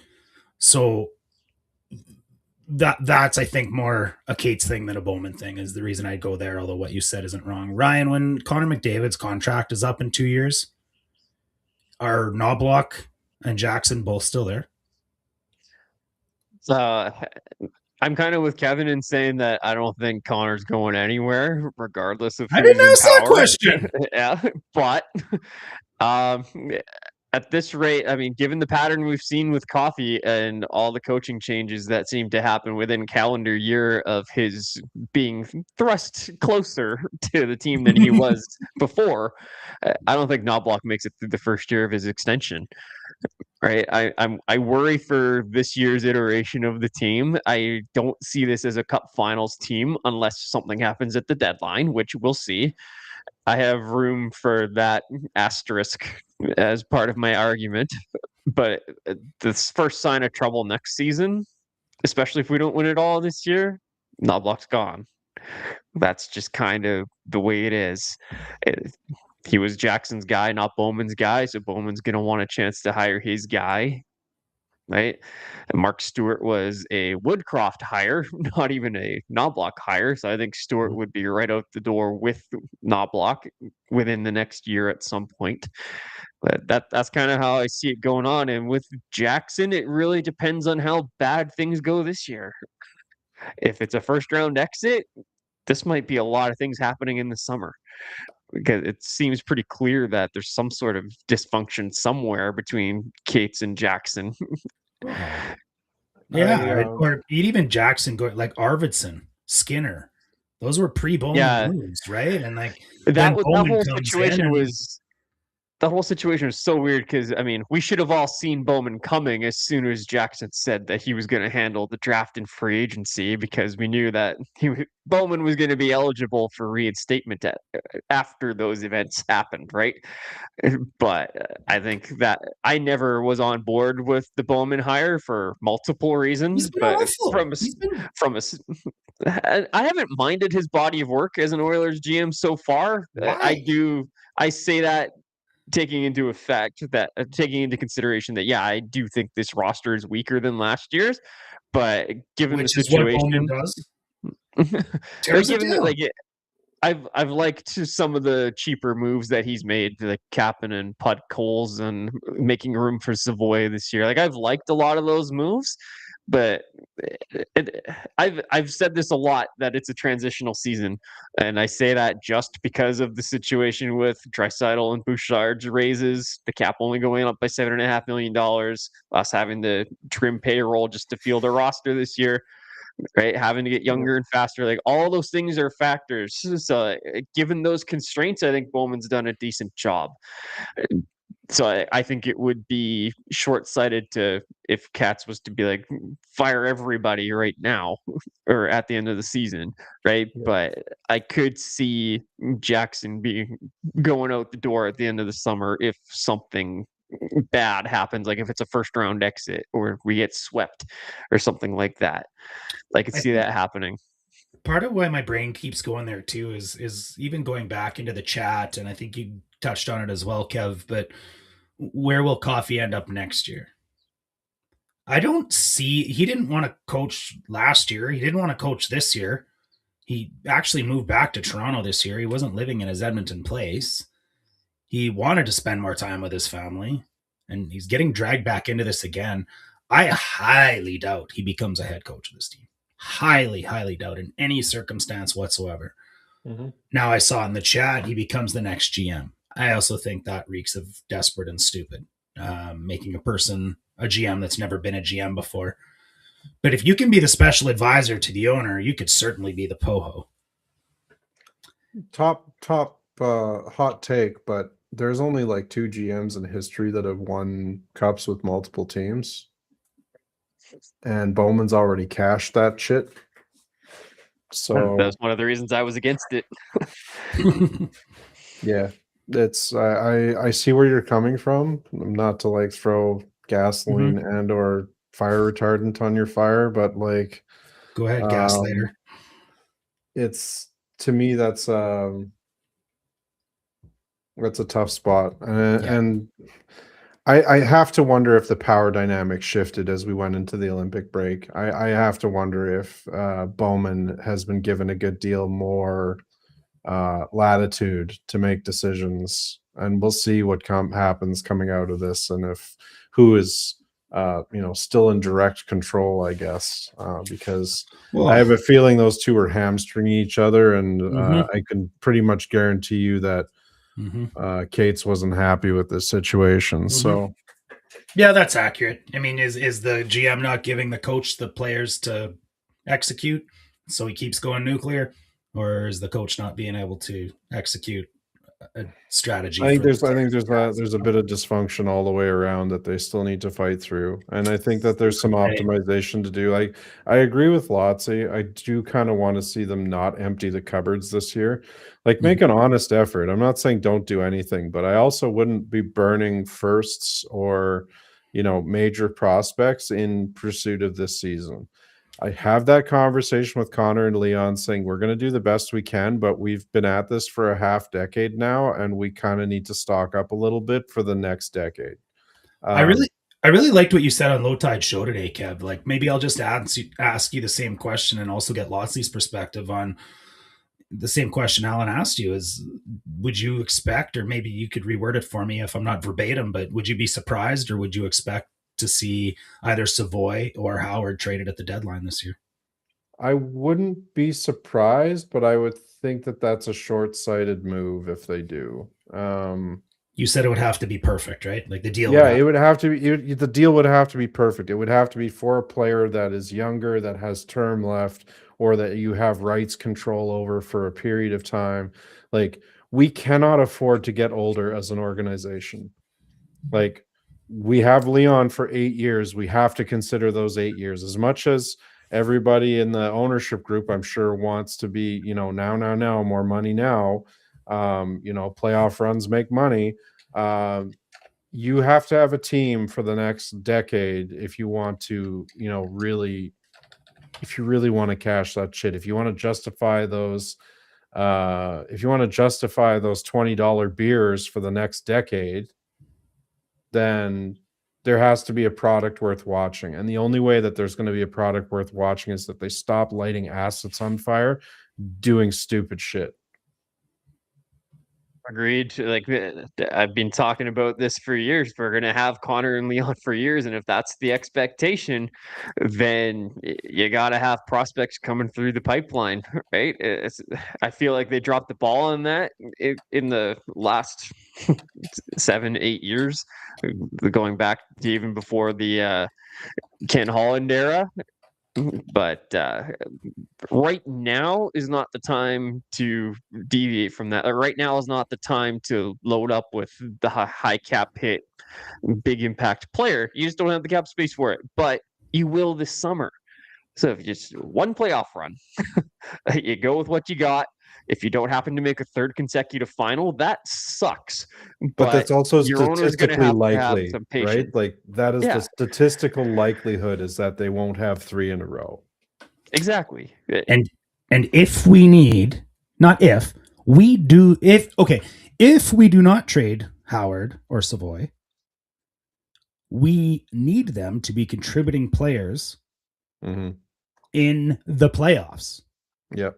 How do you become a contributing player in the playoffs? Experience, reps. Use this year, get the guys conditioned, get them to understand playoffs. Hopefully you make it past the first round. Clear some new no movement clauses out of the way that are major roadblocks. Absolutely. Yep. Use your $20 million in cap space that's coming and the gift that Connor gave you, and go spend it wisely. And I think Stan Bowman's legacy will probably be defined I guess we this need to call in offseason. our sleeper agent over in San Jose. Hey, just Macklin Celebrini for Nurse 1-for-1. Yeah, I'm sure the Sharks will be quick to. They'll be chomping at the bit to Yeah. get that deal done. I mean, maybe if we got Mike Greer in a room with some LSD, but I don't see any other way. to Once do an it. Oiler, always an Oiler, bud. Come on, I believe. Look, He I helped gotta us out by taking CC off our hands once already. go to the comments here. I think there's been something brought up that we've not talked about that is really a key part of this that perhaps we've glazed over. I don't know who the heck Lixie Locks is, but she's in the comments saying, "Did Dry's comments have anything to do with this move?" That's a great question, you guys, because we all said it. We thought it would happen when break hit. Maybe it was not quite planned yet. Maybe it wasn't planned at all. Yeah. But when your true vocal leader says what he said, Or God, I think there's that had two influence. there's two ways you can look at it though. You can look at it is what did he prompt the move, or did he make that comment based on noise that was in Knowing the it. wind, knowing that there's organizational That's where I was churn going. already under, like, is that the seed planting or is that the seed sprouting, right? Like, and that's Or is that him cranking the gears? yeah. Turn Let's it make over, Him trying start to her make up. something Make happen this himself. happen. That's Yeah. right. What do you think, I Brian? think a little bit of context is needed here because we got to remember that those comments came at the end of the 3-game losing streak, but that was shortly after he went back to Germany and dealt with a personal matter. And you could tell in the interviews immediately upon his arrival home from Germany or back here from Germany, something happened over there because it was weighing on him. You could see it in his body language. You could see it in his face. So he's got that personal issue going on. Then the team loses 3 straight, and he's got the Olympics coming up, and there's lots of stress. Flag bearer is a great honor, but added stress. I don't know everything that's going on in Leon's head, but I think we saw some stress release happening. It was him venting, him blowing up. It was something therapeutic for him a little bit because it is so rare to see a player, regardless of how good he is, send shots up the bow like he did. Right. I think that Several bows. several bows. I wrote it in the article that I wrote about that after it happened. Like, I think he was really just trying to say everyone needs to be better, like give that generic cliche answer, but he started listing people and then it got specific, right? And he tried to clear the air with Ryan Ashog at the Olympics in that one-on-one. He's like, yeah, I was really just trying to say everyone needs to be better, and himself included, which he said that's what he meant by leadership group. It's him and Connor and Nursey and Nuge and all those guys, the leadership group, right? But he did single out the coaching, and there's been lots of heat on Knobloch's seat, and not just Knobloch, but Stewart as well this season. So it's all part of it, and I'm sure even if there was a little bit of frustration, it came out there. But Kate's is sitting there looking at that and saying, "My star player saying that, and I'm already having these sorts of feelings about my middling team that I expect to be a cup contender. I got to do something." Right. So I wouldn't be surprised if he was sitting there thinking that at all. But at the same time, the cap is a hard cap, and there has been material impediments to their ability to make moves with the team, some of which predate the management group that is there currently or currently in charge anyways. And like you said, when you have $12 million in salary bumps for your 2 players, including Leon himself, something's got to give somewhere. They can't, it's not like they can say, "Hey, Gary, can you lend us some cap for a year?" Like, that's not how it works. They've still got the Campbell buyout on the books for another season. Like, there are tangible reasons why this team got the Frederick buyout coming. God, no. 16 years that'll be on the books. I honestly don't think they buy that contract out. You can't. It's impossible. Well, it's not impossible. Wow. It's just Well, not yet. I don't understand the term on it. I don't understand the term. You keep guys like that hungry, right? It's like Kapanen. You're not going to give Kapanen a 5-year deal. You're going to give him a 1-year or maybe a 2-year deal, and say keep earning it. There's people that you can give oodles of money to forever, and they'll bring the same shit every single week. Leon, Connor, whoever. And then there's guys that sort of put it on cruise control, and there's less examples for the Oilers than other teams. Like Jeff Skinner got paid, Zibanejad got paid. Like those guys have Huberdeau's got paid. Those guys are, arguably they were those are big contracts for those players to begin with, but there's an element of delivery once those contracts are signed where guys sort of just coast, and they would have been better off if they had to earn their next contract on a year-over-year basis. So I don't understand the term analytically. I don't understand the term. We saw not very much out of him out of the playoffs due to his injury. That was worth spending the assets that we spent on it. I think your cat has something to say. Yeah, no, she wants attention. That's fine. She can wait.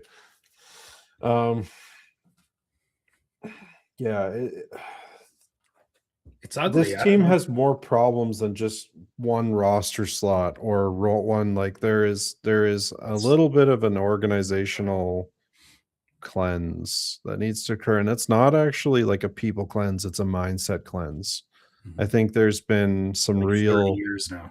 Bad blood, not bad blood in the traditional sense, but like I think that losing in the Stanley Cup Finals twice has left a pretty indelible mark on and they need to get past it and back to playing good hockey. Okay. Is that cat's name Patrick? Oh, the cat's name is Lucy. She's a big baby. Yeah, I don't know. Dry's comments are pretty telling. There's a couple of ways that you can try and get rid of a coach if somebody's trying to get rid of a coach. Which is the most effective way is to fire them. Just throw it out there, right? Sure, or quit on them if you're a player because you can't do the firing, or crank that wheel. Like some stranger said it in the comments. He doesn't think that Dry Knobloch relationship's been right since he got benched. I don't agree with that because he went and scored a friggin' hat trick the next game or something, right? Hey, some stranger didn't say it affected Dry's output. He said it affected the relationship.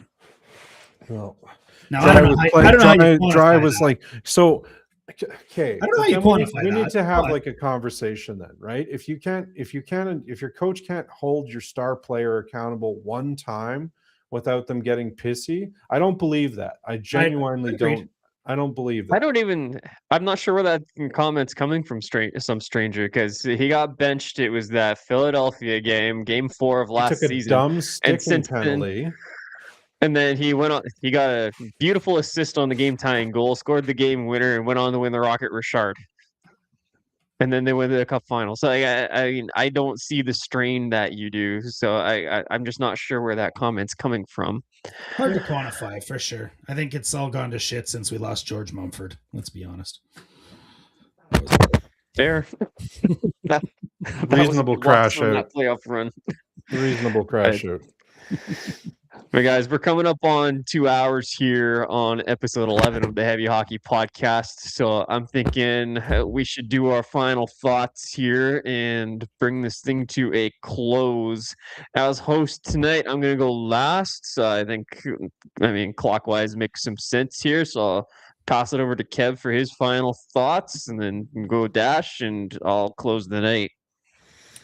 Not really many final thoughts. Again, just shout out to the Heavy Hockey Showdown. That's coming up in the next 30 days. Looking forward to that event. Hope that Team Canada can stay healthy long enough to finish out the tournament. Really do want to see that Canada-US game. I think that's good for the sport overall, even though this might be a little bit of an interesting experience, but they got to win the game against Finland first, and that needs to be their primary focus. And I have not much doubt that's all they're worried about at the moment is what's right in front of them. So we'll see how injuries affect that team, and then, starting with the coaching today, we'll see what's coming up in the next couple of weeks. If the team has any moves that have been planned, I don't know. Maybe you see somebody like Matthias Janmark waived or something like that. I do think, and I said this on Low Tide Show this morning, that there is likely to be a new philosophy on accountability coming out of the coaching staff once they return to play. I think that you're more likely to see guys that were unbenchable before spend some time in the press box. Sorry, my cat is like pushing on the monitor and it's like shaking the camera and stuff. So she's desperate for pettings or something here. Anyhow, it's going to be an interesting couple months. I hope the team shows a little restraint. I know that restraint doesn't win money, or win cups and earn money, I guess, more accurately. But I think that the team needs to be realistic about, do they want to be viable for the rest of Draisaitl's contract and hopefully McDavid's next contract, right? Like, I think that they need to have some hard conversations with asset management here, because they've wasted a lot of them and they need to recoup some of those now. What do I got to say? Fun being on here, you guys. I can't believe it's been 2 hours. Time flies. Shout out to the Showdown.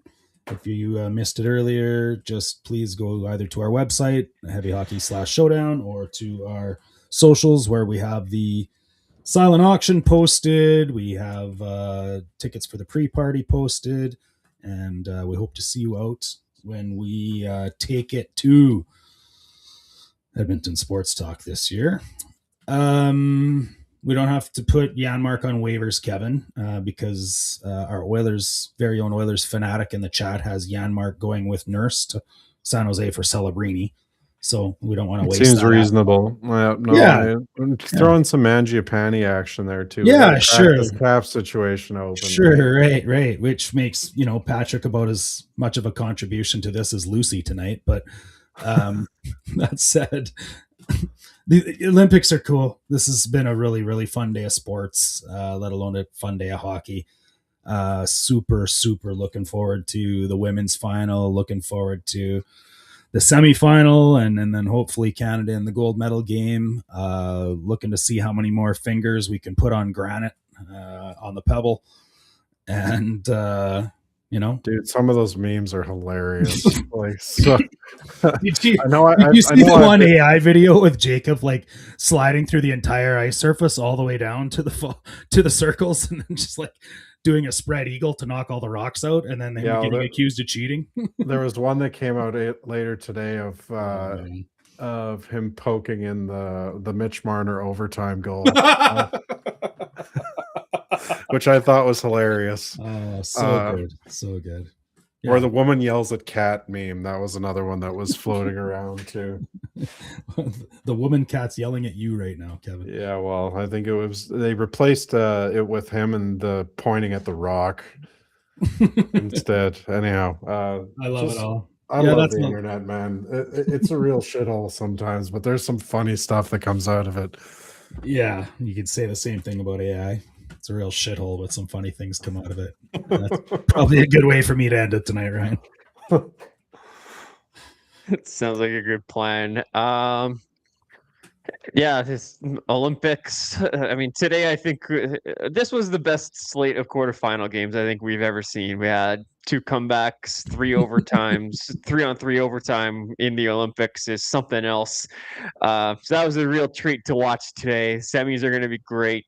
Can't wait for the women's gold medal game. Go Canada, go! Even though I'm a little worried. And yeah, so that's all I'll say about the Olympics for now. We'll put a bow around those next week when we're on. And Heavy Hockey Showdown, so many people to thank. All of our Heavy Hockey Planning Committee. I know, Dash, you're integral in lining up the event for the venue for our pre-party this year and trying to track down sponsors for us. And Willie Skinner doing everything that she's done for the getting silent auction items. And once again, thank you to our sponsors, Turtle Island Technology Solutions, Sherwood Park Counseling Center, and Flirt Cupcakes. And yeah, so looking forward to the event on the 14th. Some of you may know that I've been kind of doing a weight loss challenge as part of my fundraising for the event. The goal is to lose 12 pounds in 8 weeks. And I rough week this week with a friend ski trip this weekend who had a little too much fun and refreshments. So we fell off the wagon a little bit, but you know what? The goal's still well within reach, and we're back on it this week. So we're feeling good and working towards that goal.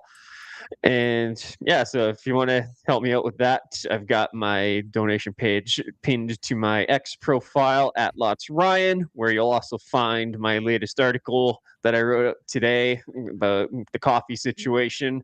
And that's a good segue into this, which Coffee is a good friend and special advisor to Daryl Cates. Anytime he gets thrust closer to the team, I have no option but to think that Cates was involved in some way, shape, or form. And this is, of course, all speculation. I'm not in the room. I'm not privy to those conversations, but the optics don't look good. And it just, as I said, I talked about it being super toxic earlier, but this is what I'm going to say about Cates. He's done so many great things for the Oilers and the city of Edmonton. He gave the team financial stability when we didn't have it and we needed it. He was integral in getting us a brand new arena, Rogers Place, and the Ice District, and what he's done for the Ice District and revitalizing downtown Edmonton has been fantastic. But his ownership reign is going to be marred by his impatience. He always wants the biggest brand names available in hockey ops, whether it was Bob Nicholson or Ken Holland or Peter Chiarelli. And I thought the Jeff Jackson hiring was a great hiring, and I think Jackson's done a lot of great things for the organization. Didn't love him in the 2 weeks he was GM, but that's neither here nor there. But the coffee thing, it's just distrust and dysfunction and toxicity. He's got to let the people in place do what they're trained to do. And Cates needs to do what he's trained to do, which is own the team, get money coming in. And his impatience is all about, he wants to win more than anything. I know that. Like, he's just come out and said that so many times. He's passionate about the Oilers and he wants to win a Stanley Cup here. I know that he does, but just sometimes a little patience is needed. And that is not bringing Paul Coffey back onto the bench in this situation. It just isn't. So I hope I'm wrong about all this. I hope it works out with Coffey, and I hope he is the prophet that we need to get our defensemen playing the right way again. But I'm not convinced that he is. So anyway, guys, on that note, thank you very much for tuning into the Heavy Hockey Podcast. For Kevin McCurdy and Dash in the Park, I'm Lotsy. Have yourselves a wonderful rest of your night.